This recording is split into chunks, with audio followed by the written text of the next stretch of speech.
Donc, dans la vidéo d'aujourd'hui, on va voir les petits principes de base quant à l'utilisation d'un trépied. Aujourd'hui, pour faire la démonstration des principes de base, j'ai mon trépied TerraAdaptor qui a été installé à une hauteur de 6 pieds pour vous démontrer les petits principes de base.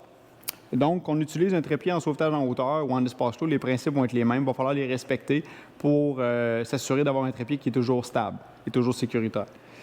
Le premier principe de base qu'on va regarder, ça va être l'empreinte.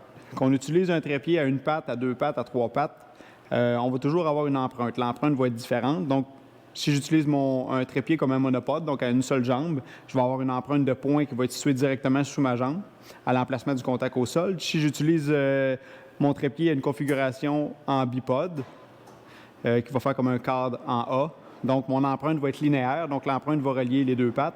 Et si j'utilise mon trépied à trois pattes, comme ça, bien, je vais avoir une empreinte de surface. L'empreinte de surface, en fait, elle va être délimitée aujourd'hui par mes sangles d'entrave, qui sont les sangles oranges qui sont au niveau du sol. C'est elles qui vont délimiter mon empreinte de surface.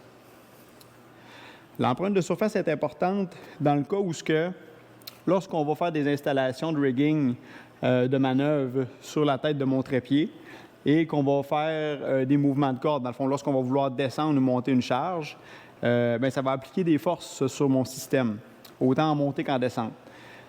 Ces forces-là, lorsqu'on va appliquer une tension sur ma corde, vont créer une force résultante. Cette force résultante-là doit se retrouver dans l'empreinte dont je parlais tantôt pour que mon trépied reste stable. Donc, la force résultante, c'est quoi? C'est si je prends ma corde ici, que je veux faire une manœuvre. Donc, on peut le voir comme si j'ai un angle à l'intérieur ici qui est créé à l'intérieur de ma corde sur laquelle je vais créer une tension et la corde qui va lever ma charge. Donc, j'ai un angle qui est créé ici.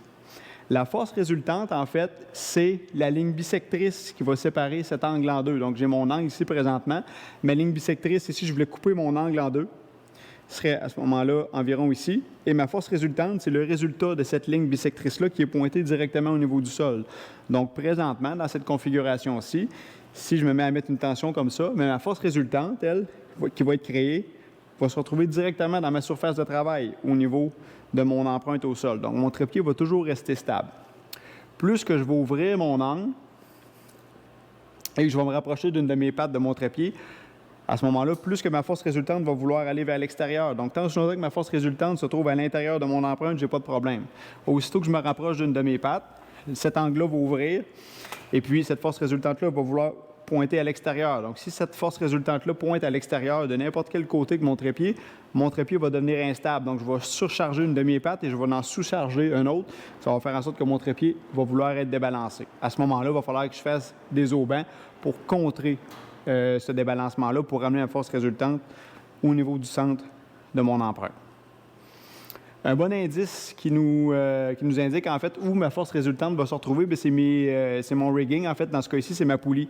Ma poulie, si on regarde, aussitôt que je vais fermer mon angle, aussitôt que je viens ouvrir mon angle, mais ma poulie, elle, me donne exactement où est-ce que ma force résultante va se retrouver. Donc, aussitôt que j'ouvre mon angle comme ça, ma poulie va pointer à l'extérieur de mon trépied. Mon trépied va être instable. Donc, ma force résultante se retrouve à l'extérieur. Ma poulie est un bon indice, dans le fond, de lorsque je vais mettre une tension sur mon système, où ma force résultante va se retrouver. Donc, aussitôt que je vais manœuvrer, ma limite, en fait, tout dépendant de mes installations, ma limite devrait être mes pattes. Donc, aussitôt que je vais manœuvrer à l'intérieur de mon trépied comme ça, si ma corde de manœuvre reste à l'intérieur de mes pattes, mon trépied devrait toujours être stable. Donc, lorsqu'on manœuvre, c'est une petite chose à regarder. On peut regarder où est-ce que ma poulie va pointer, qui nous donne un bon indice de où ma force résultante va se retrouver. Ma charge aussi, en contrepartie, pourrait être le problème. Dans le fond, si j'ai ma victime qui est à l'extérieur de ma surface de travail, ou mon sauveteur qui vient s'installer sur mon système, et puis que moi, je veux tirer à l'intérieur de mon trépied comme ça, bien l'angle, ma poulie, si on regarde bien, la poulie pointe un petit peu vers l'extérieur, donc j'ai aussi une problématique, ma force résultante se retrouve à l'extérieur. Donc, c'est pas seulement quand je vais venir manœuvrer, mais c'est aussi quand mes sauveteurs vont être à l'extérieur, ma victime va se ramasser à l'extérieur lorsqu'on va la sortir, lorsqu'on va l'évacuer du trou, que là, mon trépied pourrait être instable. Donc, oui, il y a quand je manœuvre, mais aussi penser au sauveteur et à la victime qui s'installe sur le système pourrait faire que mon trépied deviendrait instable. Donc, tant aussi longtemps que ma force résultante pointe à l'intérieur de mon trépied devrait être stable. Dans le cas où ce que j'ai à manœuvrer vraiment à l'extérieur comme ça et mon angle devient très grand, bien à ce moment-là, il va falloir que je pense à du rigging supplémentaire. Il va falloir que je fasse des aubans à l'opposé afin de garder mon trépied stable en tout temps. Donc, mon empreinte de travail est importante, mais aussi ma force résultante, qui est le résultat, si on veut, de ma ligne bissectrice qui sépare mon angle entre les deux. Si elle pointe tout le temps à l'intérieur de mon trépied va être stable. Si elle pointe à l'extérieur, mon trépied va être instable.